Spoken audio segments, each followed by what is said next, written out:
ఒక రకంగా బీజం, చిన్న బీజం ఈ ప్రభుత్వం, అప్పటి జగన్మోహన్ రెడ్డి ప్రభుత్వానికి నాకు ఒక చిన్న క్లాష్ ప్రారంభమైంది అప్పుడే. అందుకని నేను ఈ రచ్చబండలో దీన్ని అప్పుడు ప్రస్తావించదలుచుకున్నాను. నేను చెప్పేదంతా it's there on record. AP 24/7 అది కానీ ఎన్టీవీలో అది జరిగిన 1-2 రోజుల్లో ఎన్టీవీలో ఎర్లీ మార్నింగ్ డిబేట్లో కానీ ఉంటుంది. నేను మాట్లాడేది స్పష్టంగా ఉంటుంది. ఇప్పుడు నేనేదో మెచ్చుకోలు కోసం ఇంకో దానికోసం మాట్లాడేది కాదు. చరిత్ర ఇది. చెరిపేస్తే చెరిగిపోదు, చింపేస్తే చిరిగిపోదు. అక్కడ ఉంది. అప్పుడు నాకు సజ్జల రామకృష్ణారెడ్డి గారు మరి పార్టీ లైన్ ఒకటి ఉంటుంది. ఆ పార్టీ లైన్ ప్రకారం మీరు తిట్టమంటే తిట్టాలి అన్నట్టుగా మరి ఆయన చెప్తే,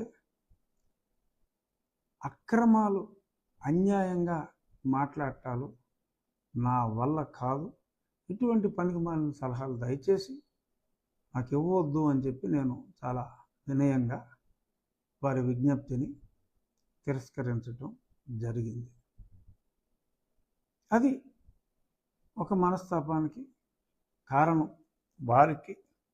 సరే, ఆ తర్వాత జరిగిందంతా నాకు చైర్మన్ రావటం, వాళ్ళు గుండు గుబేలమంటాం. సరే, ఆ పక్క వాళ్ళు, ఇప్పుడు నేను అందులోకి వెళ్ళను, సబ్జెక్ట్ డైవర్షన్ కాకుండా కర్మ సిద్ధాంతం వచ్చినప్పుడు మళ్ళీ కాసేపట్లో దాని గురించి మాట్లాడదాం.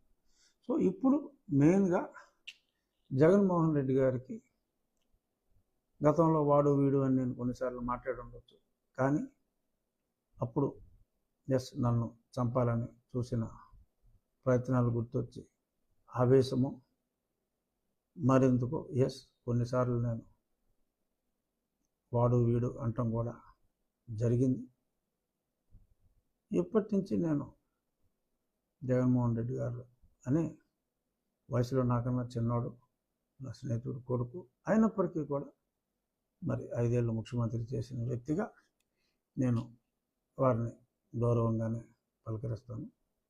జగన్మోహన్ రెడ్డి గారు, మీరు ఈ రోడ్డు, ఈ వగేరా, ఆ infrastructure which is public property, సరే వెనకాల మీ రక్షణ కోసం ఒక 3.5 కోట్లు పెట్టి స్థలం కొన్నారట. అది గవర్నమెంట్ స్థలమే కాబట్టి అది ఎలాగో గవర్నమెంటే ఉంచుకుంటుంది. లేదు, ఇంకా మీకు ఆ అమౌంట్ అంతా ఇంకొంచెం జనరస్గా అయినా సరే, ఎవరు కూడా సూటిపోటి మాటలు లేకుండా కొన్ని వేల కోట్లు మీరు అఫీషియల్గానే డిక్లేర్ చేశారు కాబట్టి ఒక చెక్కు వేసుకోండిరా, మీరు ఎన్ని లెక్కలు వేసుకుంటారో వేసుకోండి అని చెప్పి, బీ లిబరల్, నథింగ్ రాంగ్. ఎందుకంటే మీరు ఇక్కడ ఎంత సంపాదించారు ఇవన్నీ, ఆ తర్వాత రేపు లిక్కర్ స్కాము లేకపోతే శాండ్ స్కాములు ఇవన్నీ కూడా వెలికి తీసిన తర్వాత రావచ్చు. అలాగే మరి అదేదో సరే అవన్నీ కూడా త్వరలో రావచ్చు. కానీ ఈలోపు మీరు ఇటువంటి నింద, ఫర్నిచర్ కొట్టేశాడు లేకపోతే కంప్యూటర్లు కొట్టేశాడు, ఎందుకంటే మీరు తిరిగి ఇవ్వలేదనుకోండి ఆ డబ్బు, కంప్యూటర్ కొట్టేశాడంటారు, సోఫాలు కొట్టేశాడంటారు, పెద్ద పెద్ద టీవీలు కొట్టేశాడంటారు. ఇవన్నీ అవసరమా?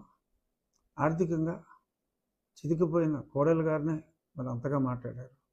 మరి ఆర్థికంగా దేశంలోనే అత్యంత ధనికుడైన ముఖ్యమంత్రి, అత్యంత ధనికుడైన వన్ ఆఫ్ ది పారిశ్రామికవేత్త అయిన